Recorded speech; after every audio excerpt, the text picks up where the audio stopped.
चलिए अब मेरिट्स और डीमेरिट्स को स्टडी करते हैं। इक्विटी शेयर का सबसे पहला और सबसे बड़ा मेरिट फायदा ये है, no burden on the company. Company के सर पे कोई बोझ नहीं है। कंपनी बैंक से लोन लेगी, सर पे बोझ रहेगा कि इंटरेस्ट की पेमेंट भी करनी है और जो प्रिंसिपल अमाउंट है वो भी बैंक वालों को लौटा कर आनी है।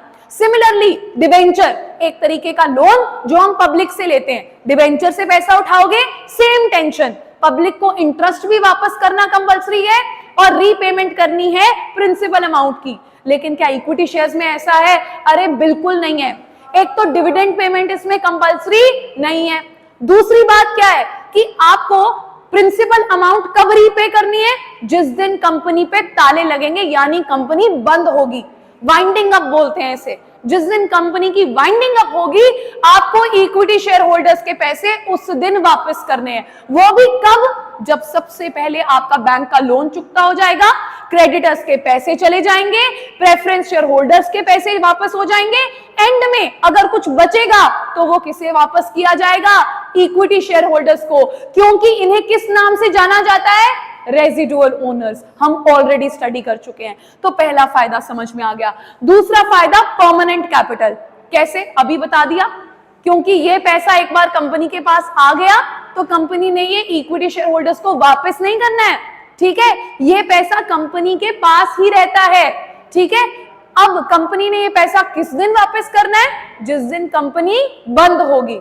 तो ये दूसरा फायदा है कि ये परमानेंट कैपिटल है कंपनी की। कंपनी को ये लौटानी नहीं है। बैंक से लोन लिया है वो लौटाना पड़ेगा, लेकिन इक्विटी शेयर्स के थ्रू जो पैसा है वो लौटाना नहीं पड़ेगा। No charge on assets of the company, very important point guys. इसका मतलब समझ लो, ये पूरा चैप्टर ये पॉइंट आपके साथ चलेगा। नो चार्ज ऑन एसेट्स का हिंदी में मतलब क्या है? जब बैंक से लोन लेने जाते हैं तो बैंक वाले हमारे मामा चाचा या ताया तो लगे नहीं हुए हैं जो हमें बोल लेंगे आओ लोन लो जी, बहुत अच्छा लगा जी, आए दोबारा आना। वो पहले बोलेंगे कुछ गिरवी रखवाओ। बोलेंगे कि नहीं बोलेंगे? ज्वेलरी, प्लॉट, कुछ भी बोल सकते हैं हमें गिरवी रखने के लिए। गाड़ी हम गिरवी रखवाएंगे, हमको लोन मिलेगा और हम अपने घर आ जाएंगे। अब मुझे जरा इतना बता दो कि इक्विटी शेयर्स के थ्रू जब पब्लिक से पैसा रेज करते हैं तो क्या कुछ गिरवी रखवाते हैं? तेरे को रायन कुछ गिरवी रखवाया? डीएलएफ कंपनी जो तू बोल रहा था, तेरे को टाटा ने कुछ गिरवी रखवाया? ये ले, ये मेरा होटल है, ये गिरवी रख ले, मेरे को इक्विटी शेयर से पैसा दे दे। नहीं। जब आप पब्लिक से पैसा रेज करते हो थ्रू इक्विटी शेयर्स, आपको कुछ भी पब्लिक को गिरवी रखवाने की जरूरत नहीं है। इसी की इंग्लिश क्या है? No charge on assets of the company.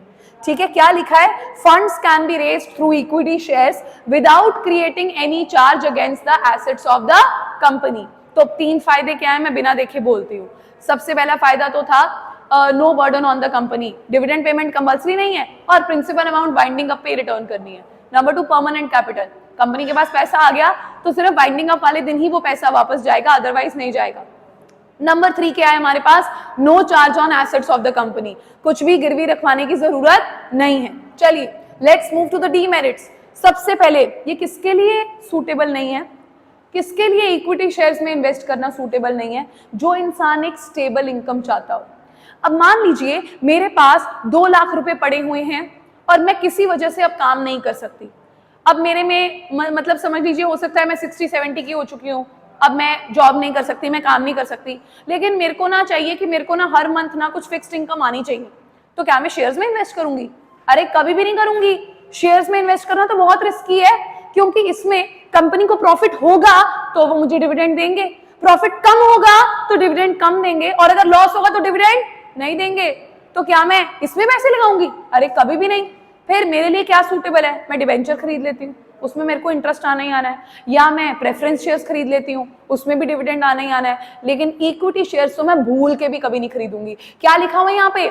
The returns are fluctuating in nature, so investors who need steady income may not prefer equity shares. Clear? अब आगे बढ़ते हैं। कॉस्टली।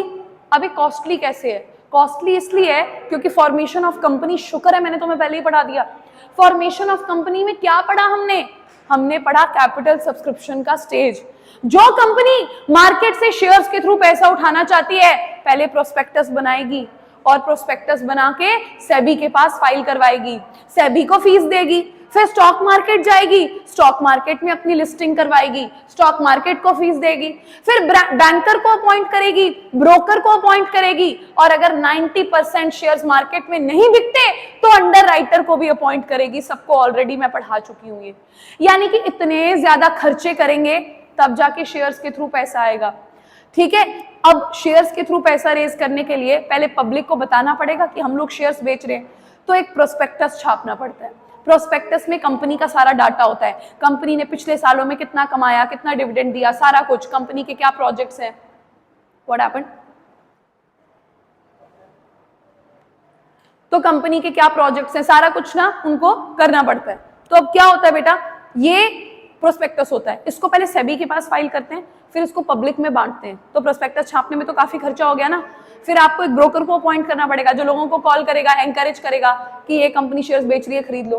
फिर आपको एक बैंकर को अपॉइंट करना पड़ेगा जो लोगों की एप्लीकेशन मनी को रिसीव करेगा। और सरकार का कानून है, कानून क्या है, मिनिमम कितने % शेयर्स बिकने चाहिए मार्केट में? 90%। अगर 100 शेयर्स बेचने निकले हो तो मिनिमम कितने शेयर्स के लिए आपको एप्लीकेशन आनी चाहिए? 90 शेयर्स। अगर मान लो 70 के लिए आई है तो फिर क्या करोगे? फिर अंडर राइटर को अपॉइंट करोगे, अंडर राइटर को कमीशन दोगे, वो कमीशन खाएगा। यानी कि बाबा बहुत खर्चे हैं, इससे बेटर तो मैं बैंक से लोन ले लेती, कम से कम ये इतना तामझाम, ये इतना खर्चा तो ना करना पड़ता, इससे अच्छा तो मैं किसी और सोर्स से पैसे ले लेती। तो इसीलिए ये क्या है, बहुत ज्यादा कॉस्टली सोर्स है। प्रोसेस बहुत कॉम्प्लिकेटेड है, मैंने प्रोसेस सारा समझा दिया आपको।